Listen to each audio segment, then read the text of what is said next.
ઓમ શાંતિ મિત્રો, આજે આપણે એક નવીન આઈટમ બનાવીશું। જો આપણે પહેલાં આ મકાઈ લીધી છે, દૂધી લીધી છે, ચણાની દાળ લીધી છે અને ચણાનો લોટ લીધો છે, પછી લીલા મરચાં લીધા છે, કોબી લીધી છે અને ચોખાનો લોટ લીધો છે। તો આ બધું આપણે મિક્સ કરી અને એના ઉત્તપમ બનાવવાનું છે। તો મેં આ ચણાનો લોટ ડોળેલો લીધો છે। હવે આપણે ચોખાનો લોટ કોરો લીધો છે।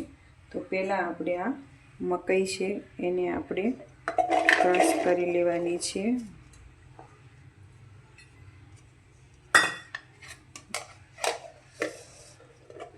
મકાઈને આપણે ચોપરમાં ક્રશ કરી લઈએ।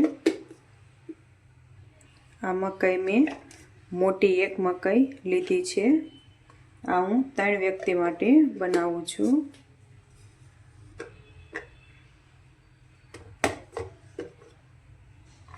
આ આપણે મકાઈ દળાઈને રેડી થઈ ગઈ છે, તો એક બાઉલમાં લઈ લઈએ। જો આપણે આ મકાઈને દળી લીધી છે। હવે આપણે મકાઈ દળાઈને રેડી થઈ ગઈ છે। હવે આપણે આમાં ચણાની દાળ ને એવું દળી લઈએ। જો આપણે મકાઈ દળાઈ ગઈ છે, હવે આપણે એમાં ચણાની દાળ આપણે જે લીધી હતી, મેં 2 ચમચી ચણાની દાળ પલાળી છે। હવે એમાં આપણે કોબી નાખીશું અને આપણે એમાં દૂધી નાખીશું। આ બધું શાકભાજી આપણે ચોપરમાં દળી લેવાનું છે। જો આપણે દૂધીને શાકભાજી હતું એ પણ આપણે દળાઈ ગયું છે।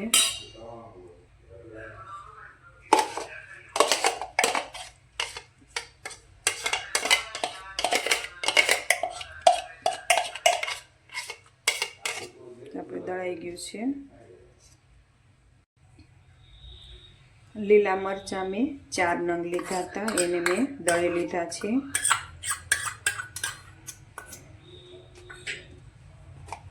સ્વાદ પ્રમાણે મીઠું લેવાનું છે આપણે।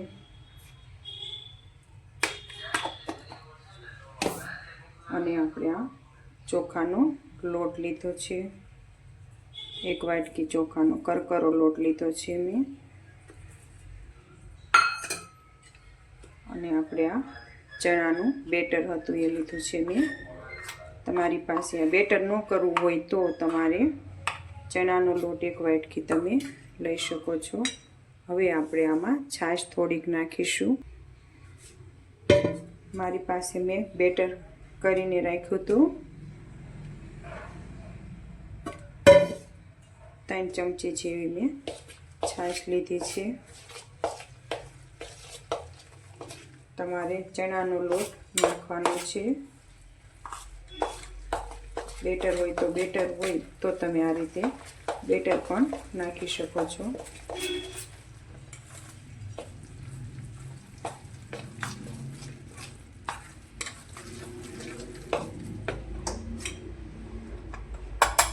હવે એમાં ચપટી હળદર નાખીશું આપણે, 1 ચમચી 1.5 ચમચી જેવું મેં ધાણા જીરું પાવડર,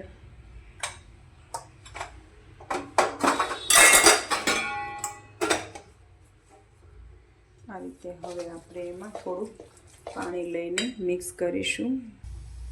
આ રીતે આપણે અડધો વાટકો પાણી લીધું છે।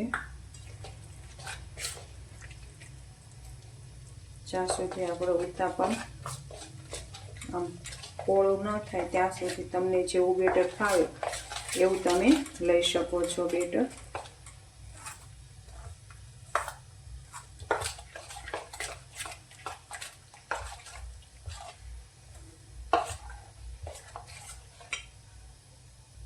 આ આપણું બેટર રેડી છે। હવે આપણે એને લોટી ગરમ કરવા મૂકી દઈએ। આપણે આ લોટી ગરમ કરવા મૂકી દીધી। આ મેં લોટી ગરમ કરવા મૂકી દીધી છે।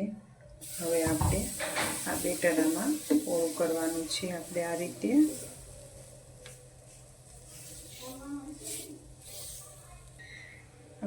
આપણે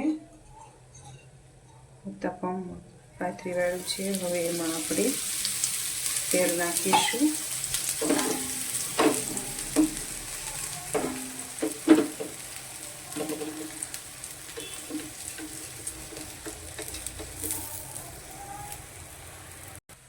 આ રીતે આપણે ફેરવી વાળો છે. હવે આપણે એમાં થોડું તેલ નાખીશું.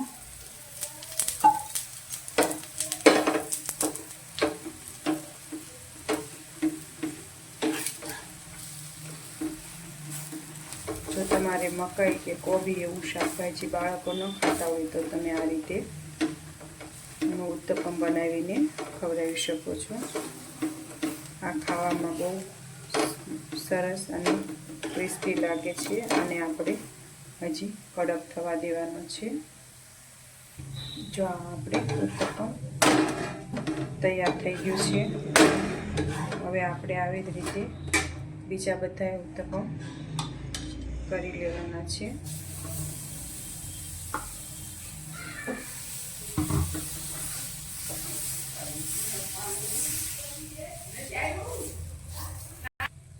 જો આપણે ઉત્તપમ આવી જ રીતે આપણે બધા તૈયાર કરી લઈએ. હવે આપણે ફેરવી લઈએ.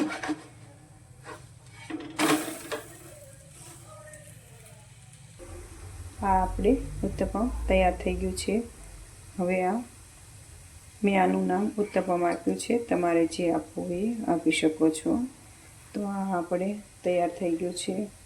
હવે આપણે એની હારે આંબલીની ચટણી છે અને લીલા મરચાંની ચટણી છે. તમારે સોસ સાથે ખાવું હોય તો પણ તમે ખાઈ શકો છો.